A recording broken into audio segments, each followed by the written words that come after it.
과학 용어 중에 나비 효과라는 용어가 있습니다.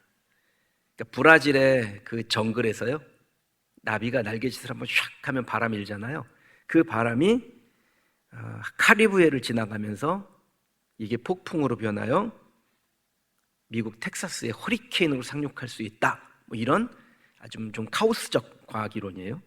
그러니까 작은 변화가 시간이 지나가면 큰 변화를 일으키는 원인도 될 수 있다라는 의미를 담고 있습니다. 저는 이 이론이 우리의 삶에 매우 밀접한 영향을 주고 있다라고 생각을 합니다.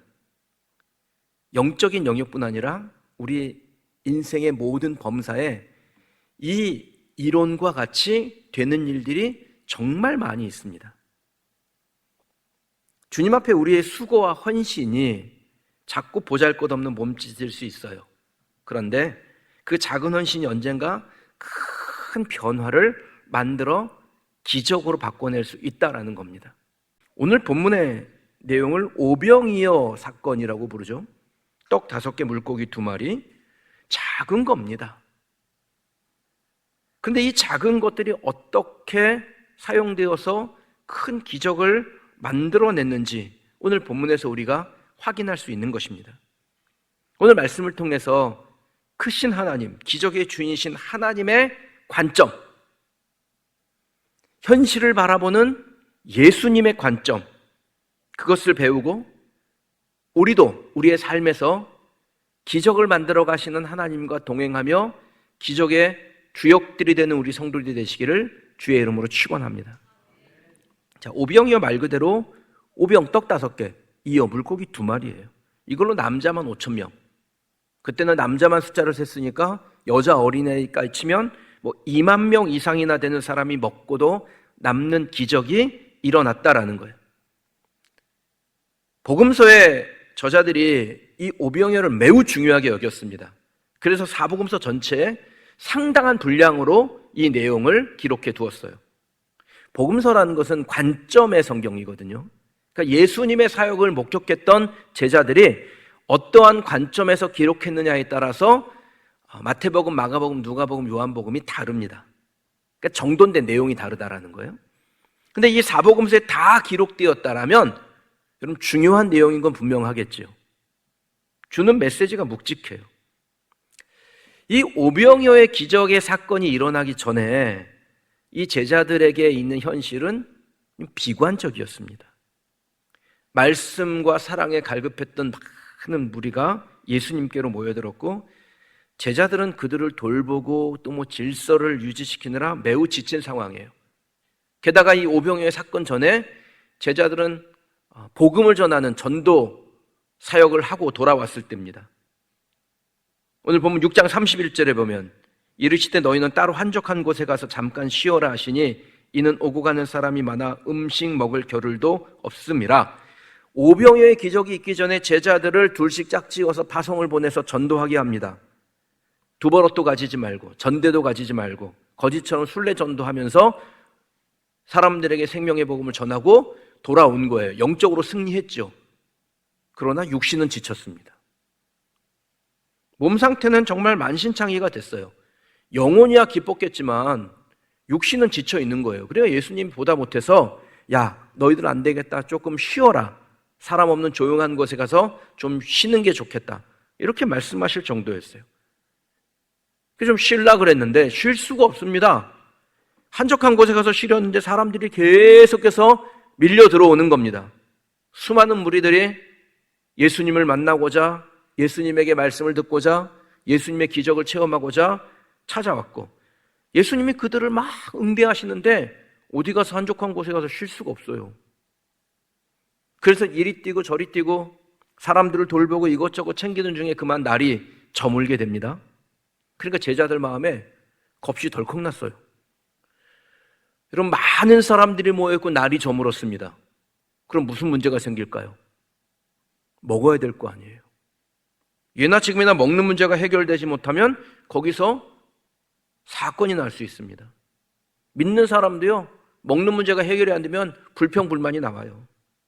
그러니까 제자들이 볼 때 여기서 이걸 더 끌고 가다가는 큰 난리가 날 수 있다, 폭동도 날 수 있다, 뭐 이렇게 생각할 수 있습니다. 그래서 예수님에게 아주 합리적인 제안을 합니다. 예수님, 이제 사역을 여기서 멈추시고 이 사람들 저 마을로 흩어서 보낸 다음에 거기서 뭐라도 사 먹게 하고 그리고 다시 오라고 하는 게 어떻겠습니까?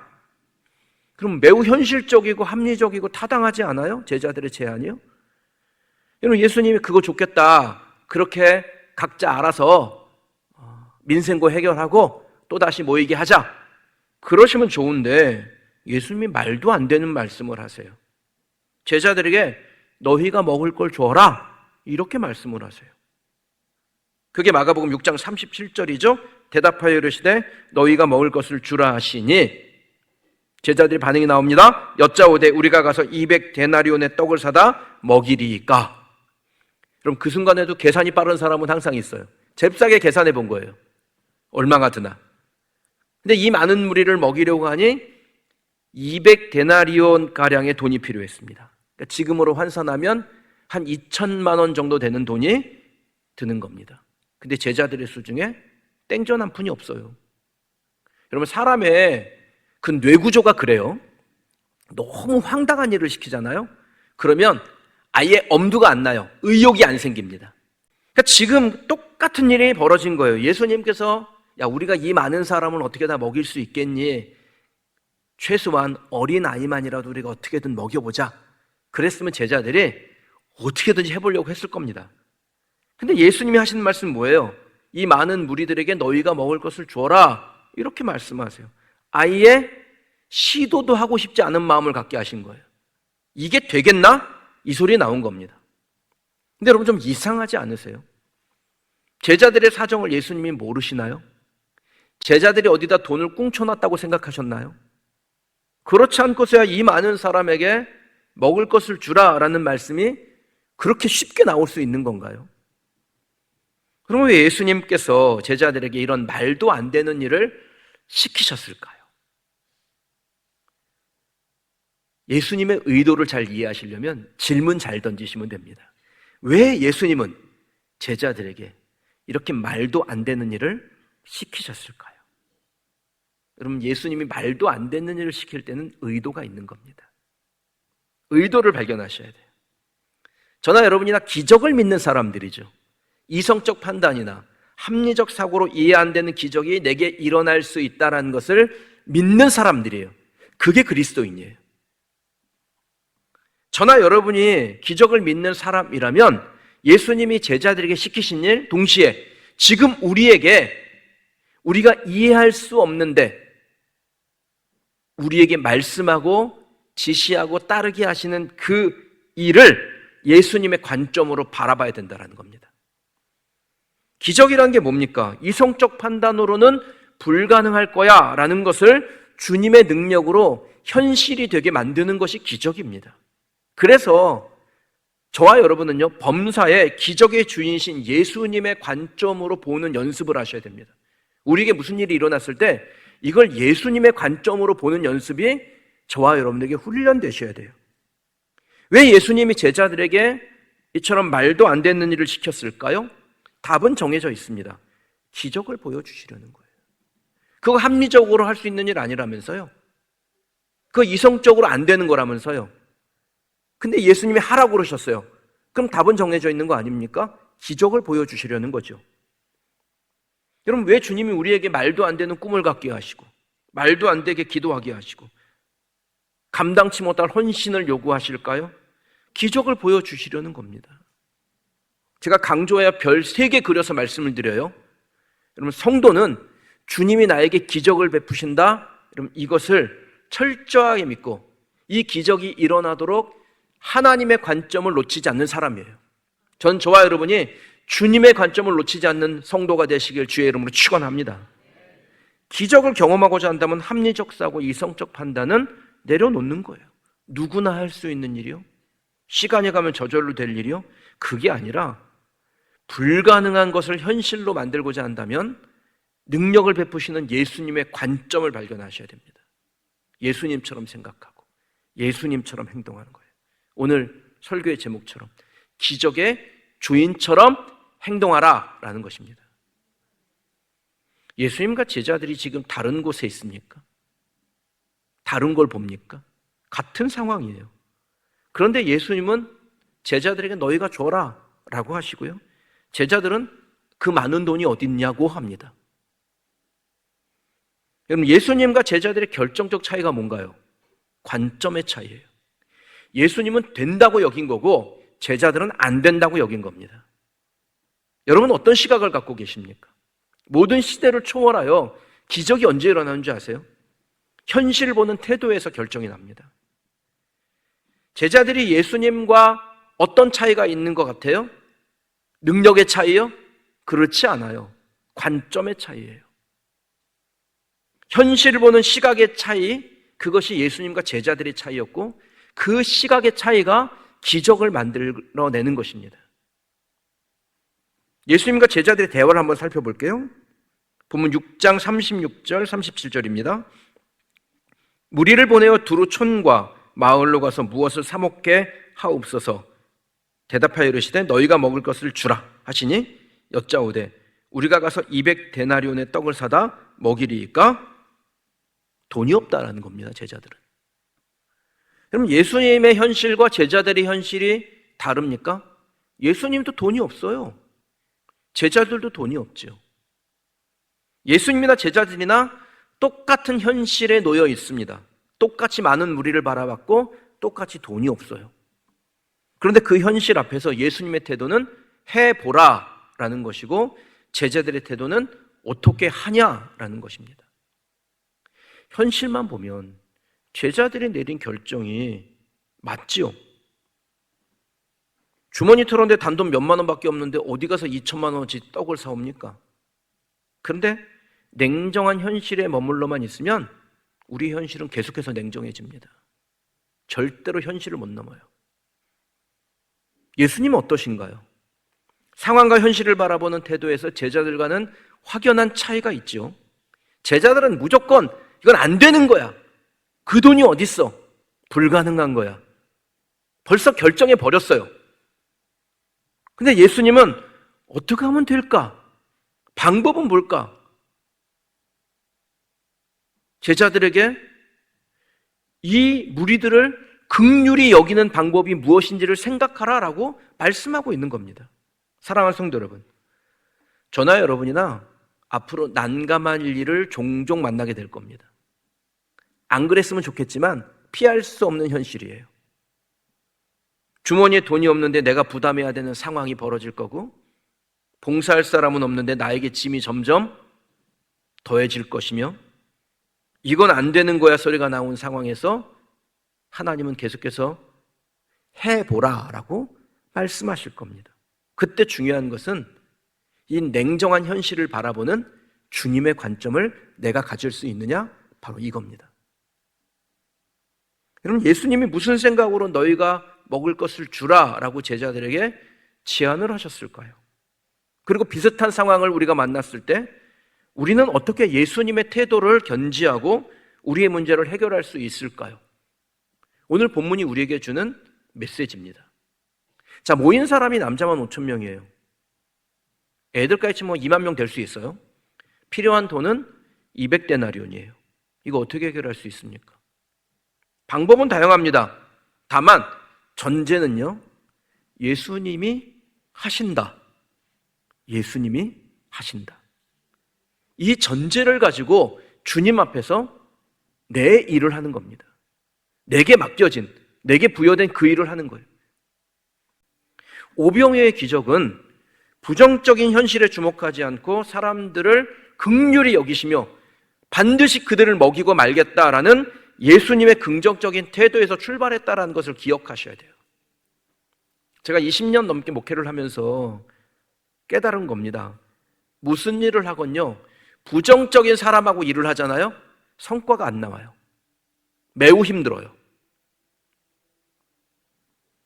가끔 상담을 할 때 막 2시간도 넘게 열변을 토하면서 믿음이 무엇인지, 하나님 어떤 기적을 행하시는지 하나님의 말씀을 증거했는데 그 말씀을 증거하고 결론은 안 될 것 같아요. 그런 얘기를 하면요, 진짜 기운이 빠져요. 막 긍정에 대한 말씀을 하다 보면은 내가 부정적인 사람은요, 뭐야, 나를 공격하는 거야? 나를 누군가 비교한 거야? 이렇게 생각하기도 합니다. 어떤 분이 저한테 그러시더라고요. 목사님 설교를 들으면은 긍정의 에너지가 느껴진다고 막 그래요. 그래서 제가 그분에게 뭐라 그랬냐면요, 그건 성도님이 긍정적인 시각을 가지고 있기 때문에 부정적인 에너지가 없고 긍정의 에너지가 있어서 긍정으로 받아들이는 겁니다. 부정의 에너지를 가지고 있는 사람은요, 내가 누군가에게 비교당했다고 기분 나쁘다고 그래요. 여러분 어떤 선택을 하고 계세요? 한계를 극복한 사람들의 이야기를 들으면 나하고는 다른 세상 사람, 왠지 나하고 비교당하는 것 같은 느낌, 그런 생각이세요? 아니면 나도 저 사람처럼 돼야겠다, 나도 저 믿음 가져야겠다, 나도 저런 시각을 가지고 나의 문제를 돌파해야겠다, 이런 생각을 갖고 계십니까? 전 여러분들이 좋은 쪽을 선택하시길 바랍니다. 나는 무조건 주님의 시각으로 문제를 바라보고 그 문제를 돌파한다. 이 긍정과 믿음이 여러분에게 있기를 주의 이름으로 축원합니다. 여러분 예수님 한번 보세요. 부정적인 사람으로 둘러싸여 있었죠. 제자들과 이야기하다 보면은 막 에너지가 고갈되는 느낌을 받으셨을 겁니다. 기운 빠지는 소리를 하니까 아우 이것들 싹 퇴출시키고 신입생을 새로 받아, 막 이런 마음을 가지셨을지도 몰라요. 그런데 예수님은 그 부정적인 제자들마저도 바꾸어 내겠다라는 긍정의 눈으로 제자들을 봅니다. 인내는 필요했지요. 근데 오병이의 기적이 일어났을 때 그럼 예수님은 그 의심하는 제자들, 부정의 생각을 가지고 있는 제자들, 안 된다고 하는 제자들, 그 제자들을 기적의 현장에서 배제시키지 않습니다. 예수님이 하신 일은 매사에 부정적인 제자들을 위대한 주님의 사역에 동참시키되 그저 주변에서 구경하는 사람이 아니라 직접 그 기적을 행해보게 하는 기적의 주역으로 그들을 이끌고 가신다라는 겁니다. 본문 39절 40절입니다. 제자들에게 명하사 그 모든 사람으로 때를 지어 푸른 잔 뒤에 앉게 하시니 때로 100명씩 또는 50명씩 앉은지라. 예수님께서 제자들에게 질서 유지를 시키고 사람들을 50명씩 100명씩 질서정연하게 앉게 하시죠. 이거 왜 그러셨을까요? 이제 어마어마한 기적이 곧 시작될 텐데 제자들이 그 사람들과 사람들 사이를 움직이면서 기적의 주역으로 일하게 될 것을 주님이 미리 준비하신 거예요. 근데 제자들이 그거 모르잖아요. 아직 기적은 일어나기 전이니까. 그러니 예수님이 시키는 대로 사람들을 막 50명씩 100명씩 준비시키는데 짜증이 났을 겁니다. 어떤 제자는 불평과 불만으로 예수님 험담하는 말까지 했을지 몰라요. 그런데 여러분 주님은 그런 제자들을 보면서 흔들리지 않습니다. 부정의 시선을 돌리지 않고 긍정에 주목하셨고 앞으로 일어날 일이 무엇인지를 제자들과 무리들에게 보여주고자 하시는 그 긍정의 에너지, 하나님이 행하시는 일에 대한 믿음으로 충만하신 거예요. 여러분 성경에 나온 메시지들이 부정적입니까? 긍정적입니까? 다 긍정이죠. 주님이 제자들에게 하셨던 말씀이 뭐예요? 다 긍정이에요. 할 수 있거든이 무슨 말이냐? 믿는 자에게 능히 하지 못할 일이 없느니라. 나를 믿는 자는 내가 하는 일을 그도 할 것이요 또한 그보다 큰 일도 하리라. 주님의 말씀은 안 된다는 말씀이 없습니다. 다 된다죠. 그러니까 주님의 기적은 사물을, 사건을, 사람을, 상황을 바라보는 긍정에서 출발해요. 우리가 이것을 믿음이라고 부르는 거예요. 주님이 그러셨다면 우리의 기적도 긍정에서 나옵니다. 성경이 계속해서 이것이 믿음이다, 이것이 믿음이다 우리에게 말씀하는 겁니다. 41절입니다. 예수께서 떡 5개와 물고기 2마리를 가져서 하늘을 우러러 축사하시고 떡을 떼어 제자들에게 주어 사람들에게 나누어 주게 하시고 또 물고기 2마리도 모든 사람에게 나누심에 예수님의 오병이어의 기적의 현장에서 하신 일은 무엇이냐면 제자들에게 기적을 보여주는 것이 아니에요. 제자들에게 직접 기적을 행하게 하세요.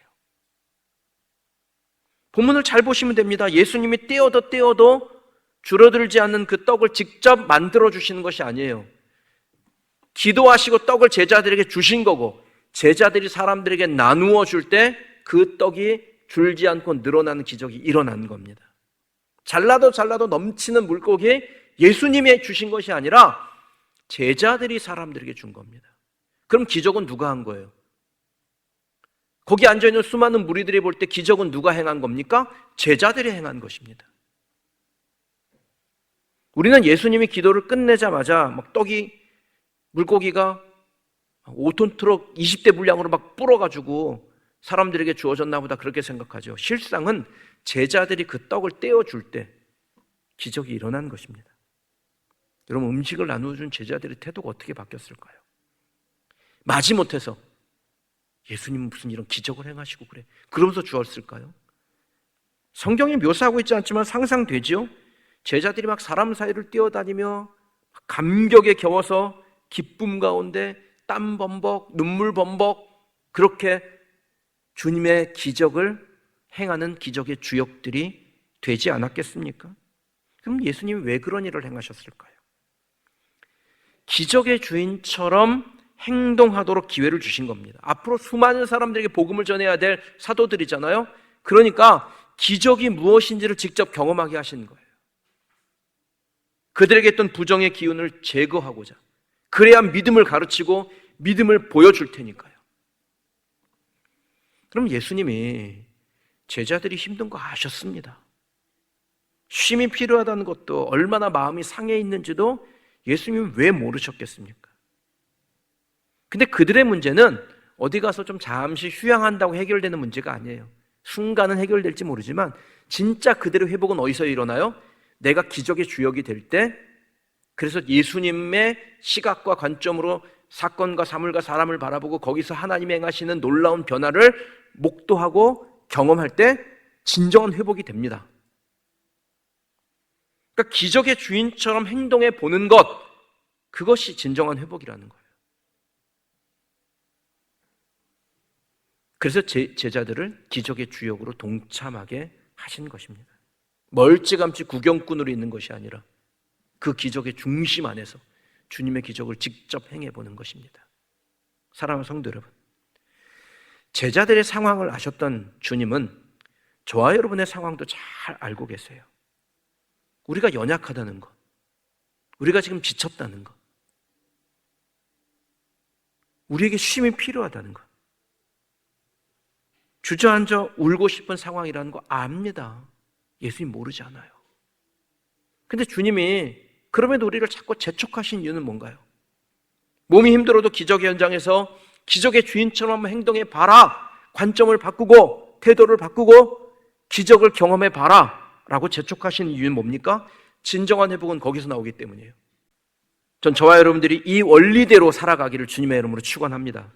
태도를 바꾸고 긍정으로 채우고 고되다 할지라도 기적의 현장을 떠나지 않고 기적의 현장에서 주님이 행하시는 기적의 통로가 되어 많은 사람들에게 예수님이 누군지를 증거하고 나 자신도 영적으로 범사에서 회복됨으로 진정한 회복을 누려 더욱 주님을 위해서 헌신하고 봉사하여 기적의 주인의 자리에서 멀어져 가지 않고 관전자가 되지 않고 기적의 주인으로 끝까지 주님 앞에 쓰임받는 것, 그것이 저와 여러분에게 주신 하나님의 기회이며 그 기회를 놓치지 않는 우리 성도들이 되시기를 주님의 이름으로 축원합니다.